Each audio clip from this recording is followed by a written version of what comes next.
All right, thank you very much. So I prioritize the people who are here. So even if I have a whole bunch of questions that have been sent in, oh, Consuelo, hello, welcome. I'm so glad you're here. All right, so I prioritize the people who are here live.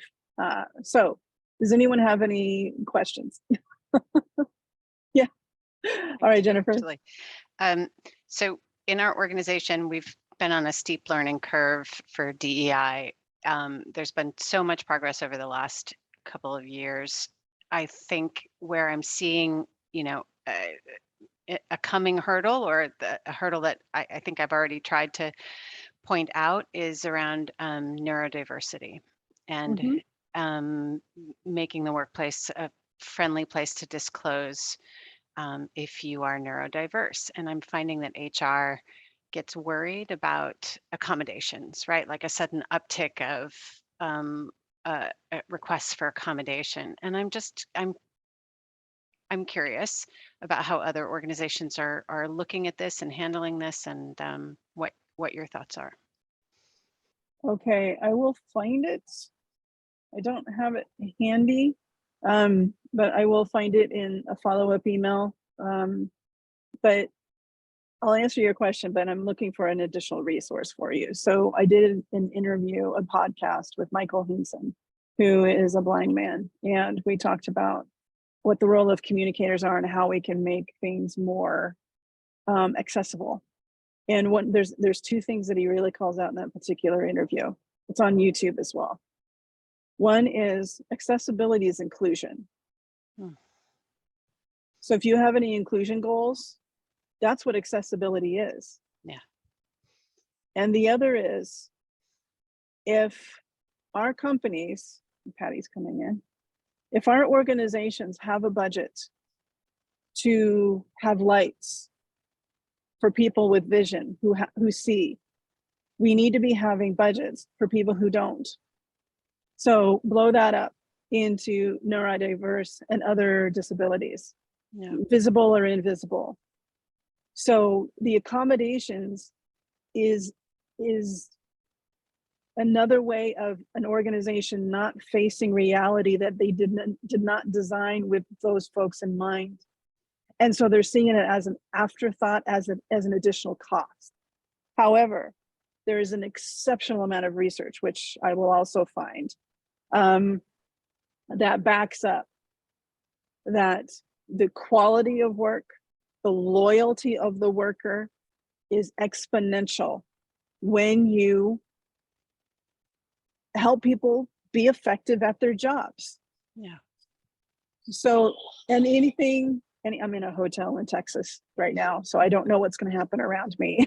So just give you a heads up on that. Anything can happen in Texas. Lots of crazy shit's happening here. But anyway, I was in Tennessee 2 weeks ago. I'll be in Florida next month. What is happening right now? Anyway, so we're thinking about it backwards. We're thinking, and that's how our companies have been thinking about inclusion all along, is that we're just doing our thing over here. Hey, if you want to be a part of it, great, but you got to fit in.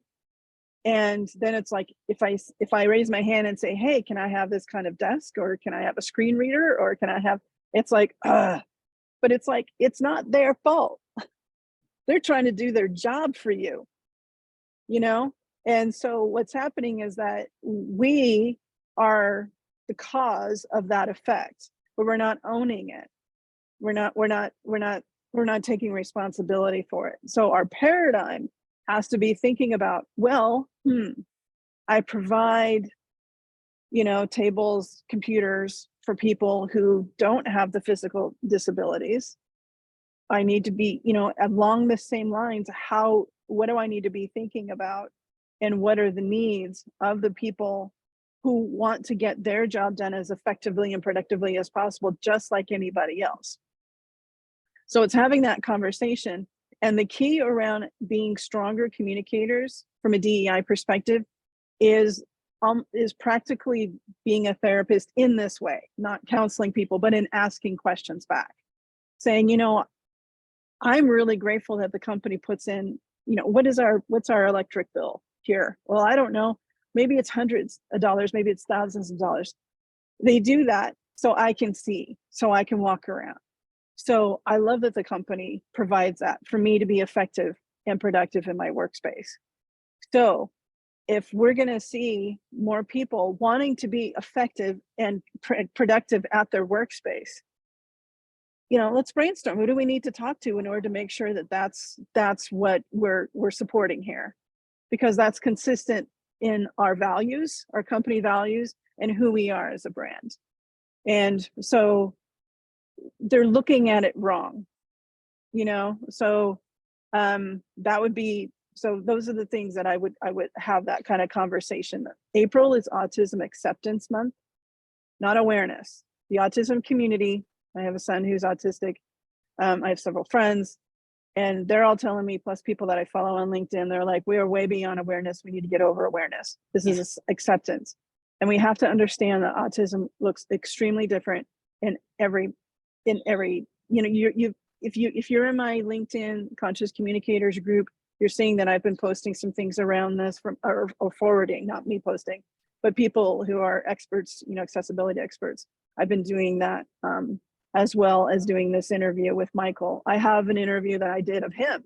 I flipped it back on him, and I'll be posting that in the next month and a half or so. So this is a very important conversation that oftentimes, you'll hear Michael talk about this, is that often accessibility, people with disabilities, visible and invisible, often left out of the conversation. Yeah. And yet the data shows over and over again the productivity, the quality, and the loyalty that demographic can bring. Now, it's a small price. It's a small price to pay as far as like any kind of accommodations. And there's data that backs that up as well. So it's helping our HR friends not to look at the half empty, but look at the half full. Yeah. Yeah, I think that's great. I would welcome any, because it's definitely a focus for me personally this year. Kind of a goal is to bring that into the conversation in the organization. So anything you have, I would. And your welcome. part of it is like, what can you do in your channels to make accommodations not be a thing? Yeah. It's no different than, can I have another mouse? Can I have a keyboard? I need a second monitor. It's all the same. So we need to destigmatize it. So telling those stories, from folks who are willing to opt in and tell those stories, destigmatize it as much as you can as a communicator. No. Thank you. That's great. Thank you for starting us off. All right, so I'm going to go into one of the questions that was submitted. Well, please stand by while I change my, I don't have my 2 monitors sitting in a hotel lobby in Texas. All right, so one question that came in was, hey, yeah, let's talk about ESG messaging. April has Earth Day in it. So that was one of the topics that I suggested that we could talk about. And then next month, Asian American Heritage Month. So just as a high level around ESG, somebody tell me what ESG stands for. And you can say it all at once, that's totally fine. Environmental, governance, and social. Oh, and you flipped it just social, to keep things EGS. Environment, just to make sure we were social, right? and governance. Yeah. Excellent. Sorry. That's right. So sometimes DEI is put underneath social, which there's varying perspectives on if that's a good idea or not. One good idea, why it's a good idea, is because it can tap into a bigger budget, because it's tied into something that the company really ties into goodwill and their reports and that kind of stuff. The other part of it is that it can get really lost in this really long list of cleaning up rivers and donating to organizations and working with lesbians in tech, so it can get lost and buried. It can be funded. Now, when you're talking about, I'll mention one thing in particular around something that I think is really important that our organizations move into when it comes to ESG messaging in this time and place. Nobody is taking effective opportunity to tie in moving beyond the land acknowledgement and working with Indigenous nations where our companies are based, and Earth Day. There is an opportunity here to bring in Indigenous tribes, leaders, and our climate messaging. If you are anywhere near Jackson, Mississippi, where there's water, or Philadelphia, right, where there's water crisis, or in California, like I am, well, not today, but or here in Texas with tornadoes, but in California with the wildfires in the forests, indigenous tribes know how to handle all this. They know how to work with the earth, and our organizations completely ignore them. So we need to move beyond the land acknowledgement. We need to continue to do land acknowledgement, but there's this golden opportunity that it just kills me that every year I don't see anybody fostering these relationships, putting them on the front lines to bring them into the solutions. You want a kick-ass ESG report? You freaking bring in indigenous tribes and those leaders and have them work with your people. So there is this action behind the stories that you tell. If you have indigenous folks within your employee base, they would probably faint if you ask them to actually be a part of the conversation here, because they're so invisible. Hardly anybody has Native employee resource groups because there's so few. Okay, because we're not hiring them, right? But there's opportunities this summer for internships, etc. So there's actually quite the opportunity to kind of bring in that talent, at least in an entry level. But anyway, so that is something that if you really want to get out of being performative, then this is one of the greatest ways, the most effective ways that actually changes and deepens your communications into an action that is truly, truly meaningful. So I'll say that about ESG messaging in general. If you have something specific, you can ask a follow-up. It looks like Kari or Carrie, help me say that correctly. Kari, Yeah, thank you. You are welcome. I struggle with this because I have family out in Arizona, and I've been out that way a lot of times, and my grandmother was a real racist. It was appalling to me. My grandfather as well. Mm-hmm. I was so shocked, like running up and down my body like actual electricity. Mm-hmm. So I've been hyper aware of that kind of thing. And I worked for a very small consulting firm. Mm-hmm. And I started to have a conversation with my boss about acknowledging, about the land that Mm-hmm. was stolen. And he said, I think that's just crap. Why would you even do that unless you can fix it? And I just thought, I can't even have this conversation with you. I don't know how to have this conversation with you. I totally shut down. And it doesn't mean I've actually given up. It just Mm-hmm. means that I have to find another way. I had that same reaction when I was talking about adding our pronouns to our email signatures. Mm-hmm. And I succeeded in that. And I'm like, okay, but I don't know how to think about this. Okay. What do you control where you don't need your boss's permission? I don't control a whole lot, to be perfectly honest. But what do you? Well, I do LinkedIn posts, but those get approved by everyone, and then email one-offs and newsletter content. That's basically it. Okay, so for the newsletter content, are there opportunities that you can bring in local tribal leaders to have a conversation about, just tell us about the land that we're on here in Arizona? Oh, well, here's the weird thing. I don't live in Arizona anymore. Sorry. Or wherever you are. Yeah, wherever you are. I live in Ohio, and I work Yeah. for a company headquartered in New York, which, like, Native peoples were all over Yeah. the country. So,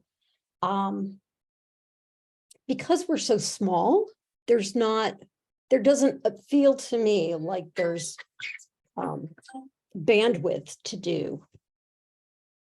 You just don't understand the role of DEI is actually bringing about being a catalyst in business results.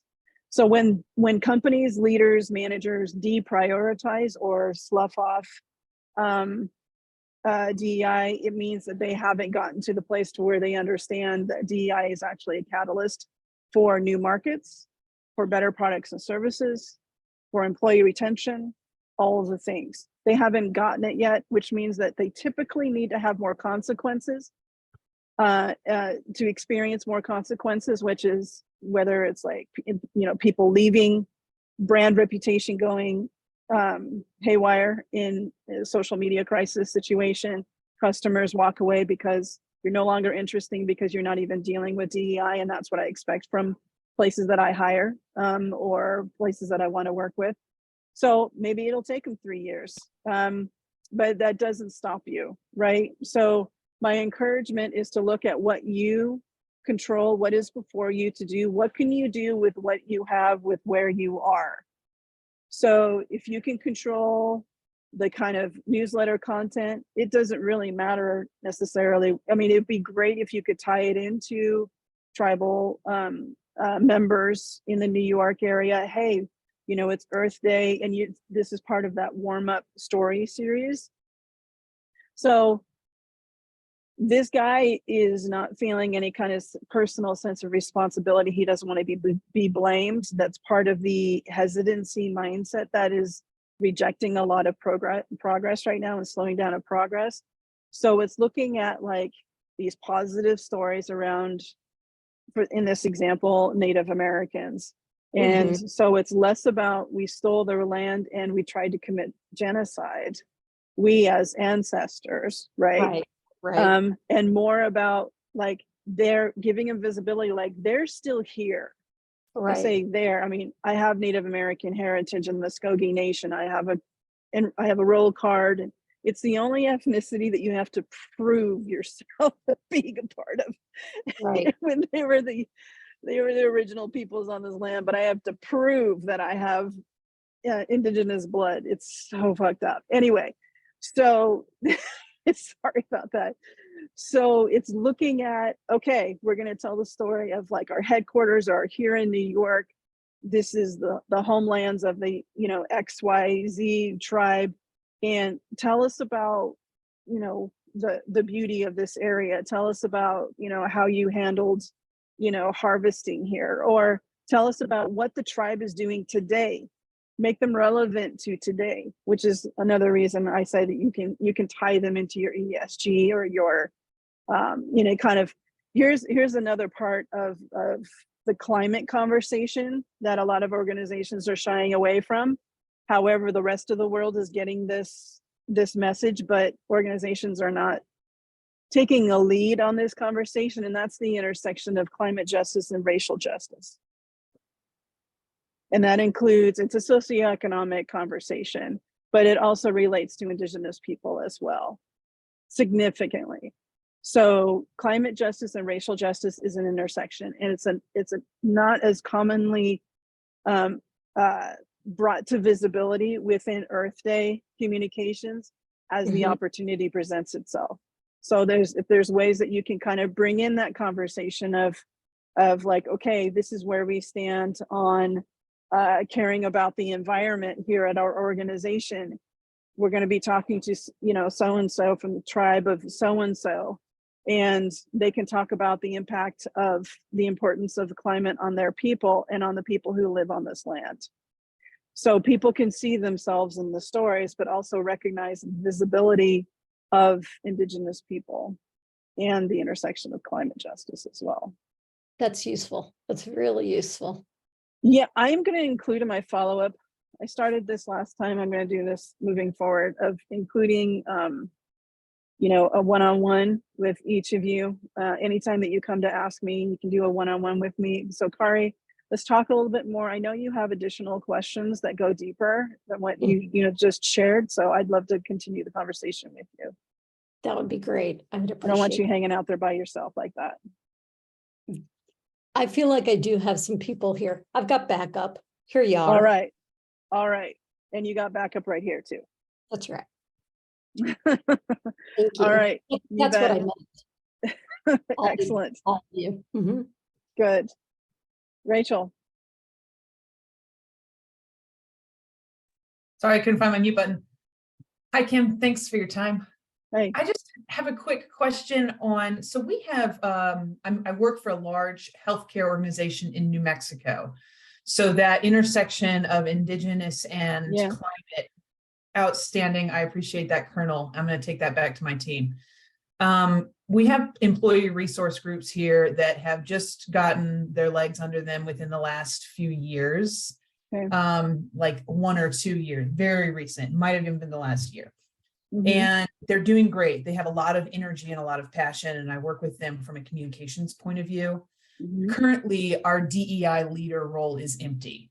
And I'm feeling like when I attend meetings that include our HR representatives and our employee resource group leaders, who are volunteer, of course, working off the sides of their desk in this amazing capacity, I'm feeling like HR is slightly trying to fill the hole using our employee resource groups. And I worry about those resource group leaders getting burned out. What can I be looking for, or how can I work these conversations to ensure that they're not being overtapped because we have failed to fill this other very vital role? Couple of questions. Does the empty DEI role, is it being backfilled, and will it report into HR? It will report to HR. It has been open, and apparently something's going on with the hiring of it. I'm not sure if they're not finding good candidates or. Oh, I can tell you. I can tell you what's Yes, going I on. think we all know why it's still open. And it's been open now. I think our last one left in December. And so. Okay. And how many employees are you? Enterprise-wide, around 13,000. Okay. All right. Last question. Your employee resource groups, are they volunteers? Or do they Yes. get some sort of a stipend? They do not get a stipend for their work in the employee resource groups. They are all employed, but in healthcare capacities, not in. Okay, inclusion. so that's the first thing you say to HR. That's Okay, exactly the right. first thing you say, is that these are volunteers.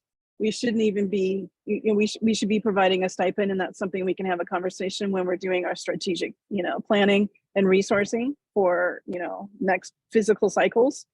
We need to have that conversation.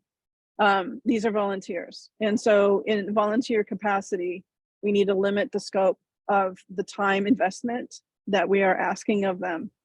And so is the DEI role something you're interested in? Oh, no, I don't think that I'm qualified. Okay, so if they're tying it more into an HR, the thing is that communicators are actually pretty well positioned, and a lot of our skills are quite transferable into DEI positions. So I'm just going to plant that seed for you all. Okay. Now, a lot of organizations need to catch up to that, need to get hip to that. However, we do have a lot, because the majority of DEI work is based in communications. Yes. How we're telling the story, the compelling vision, having people see themselves in the work, them understanding that they have an individual role in it, the cadence of communications, visibility, driving, accountability, right? Language leading to behavior. So just there. So I would, I would definitely go in trying to protect the ERGs in that.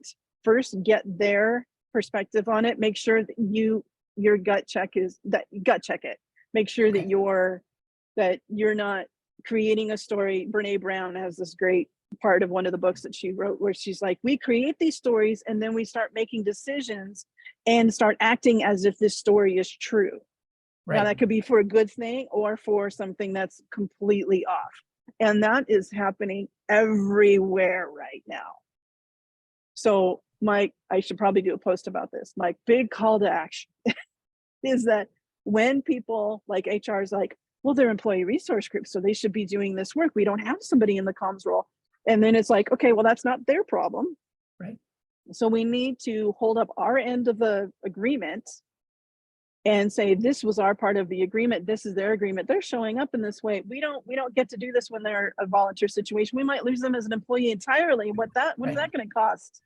Right. our company. I don't want to see that happen. Keep it in the I statements. I don't want to see that happen, right? But gut check it with those leaders and some of the members and stuff, and really make sure that you are advocating the right thing.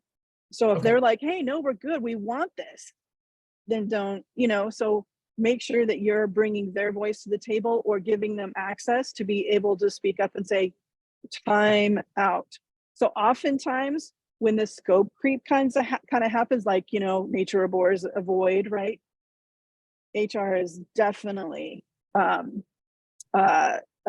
aggressor in this way, where they will overtax, especially employee resource groups. So it's wrong in the first place to have just volunteers on this work. That's part of that paradigm shift I'm talking about. But if that's the structure that these employees have agreed to, then it's protecting that agreement and saying, just because there's this hole over here, if we need to revise our agreement, it's more to protect them. But we need to make sure that we're all clear on the expectations here, that it's not their problem that this role hasn't been filled. So, but the other part of it is just coming in with these, helping HR because they've made a decision. Oh crap, we don't have anybody here, so I'm going to ask them to do it. They're the next of kin, if you will. And it's like, that's a story that you're making up. And actually what's happening here in reality is we need to do our part of the shared agreement, or reassess and revise the agreement if they're amenable to it, but do not push them. Do not ask more of them just because somebody else isn't hired. You run the risk of losing them as employees.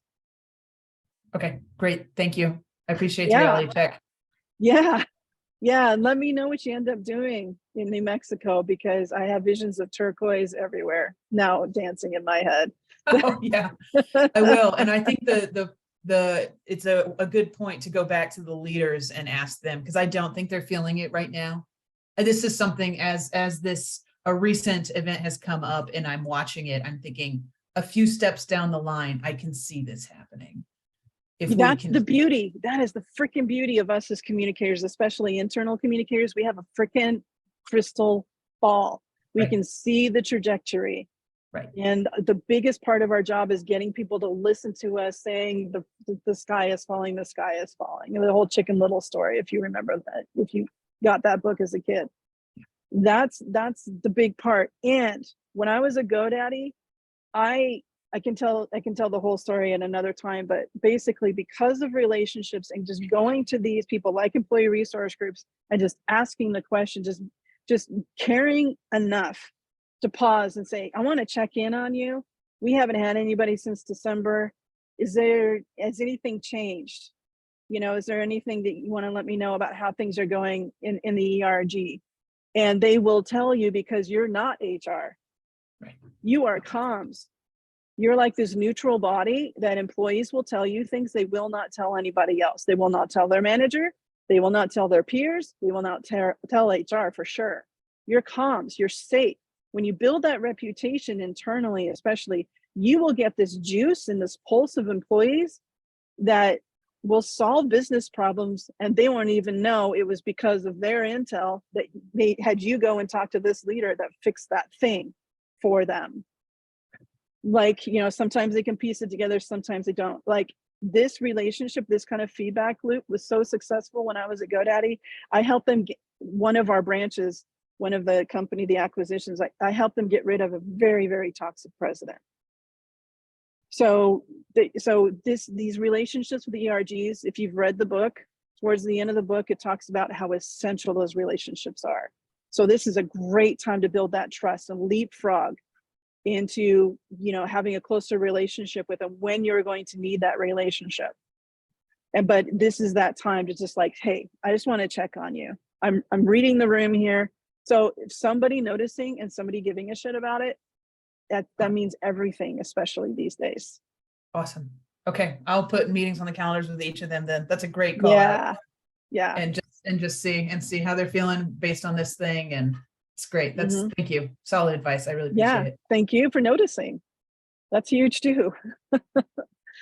All right, there was a tail end. I know that we're at the end. We're at our time in a couple of minutes, but as far as Asian American Heritage Month, getting ready for that in May, the key thing is that what are the 3 C's?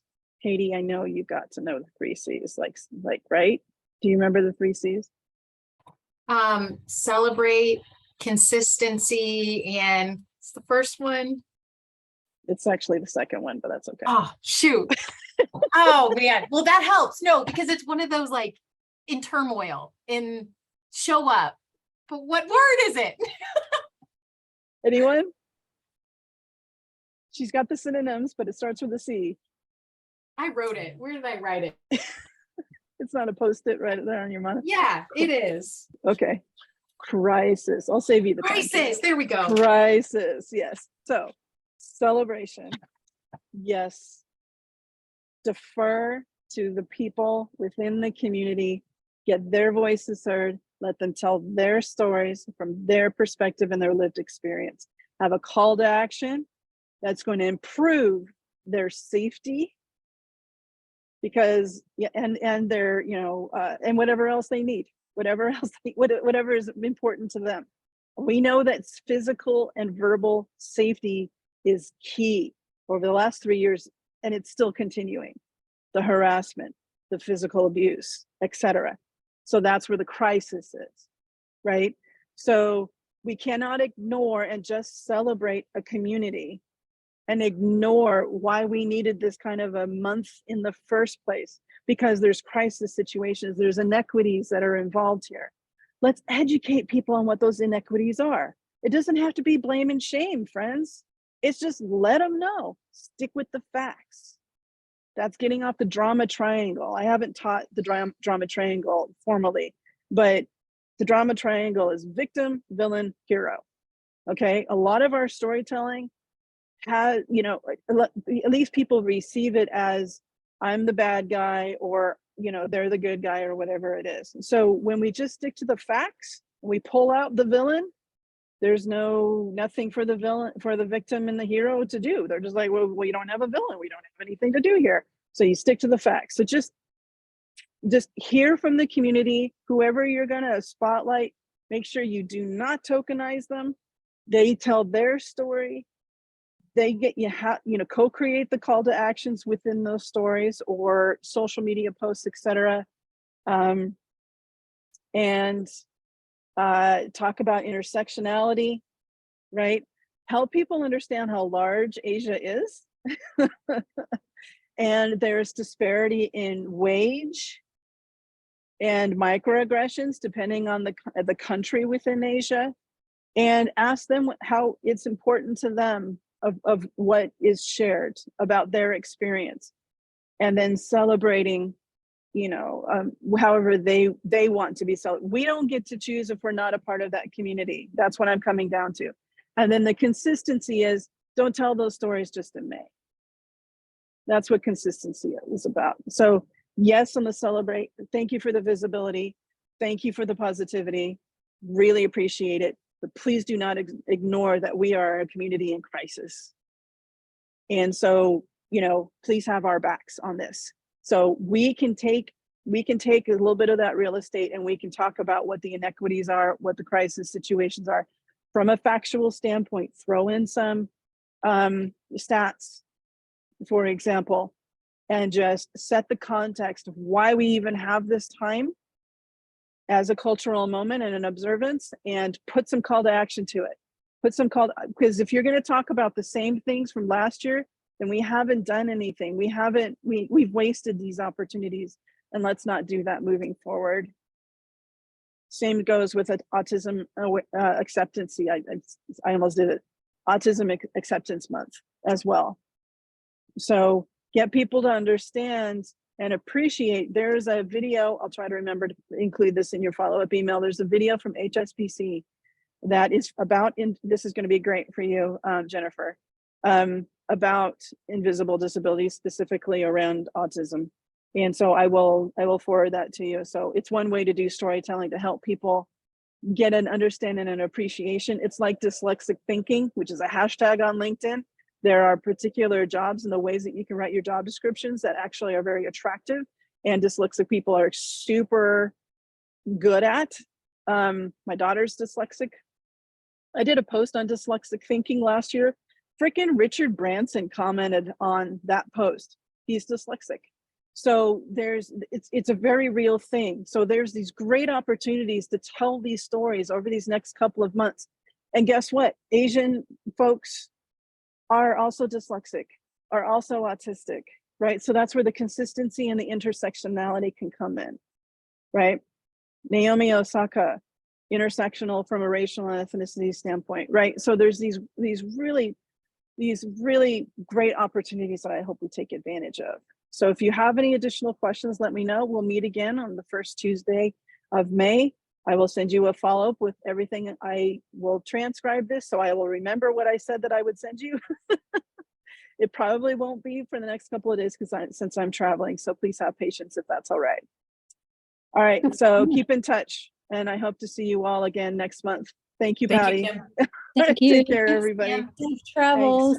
Thank you. Bye. Thanks so much.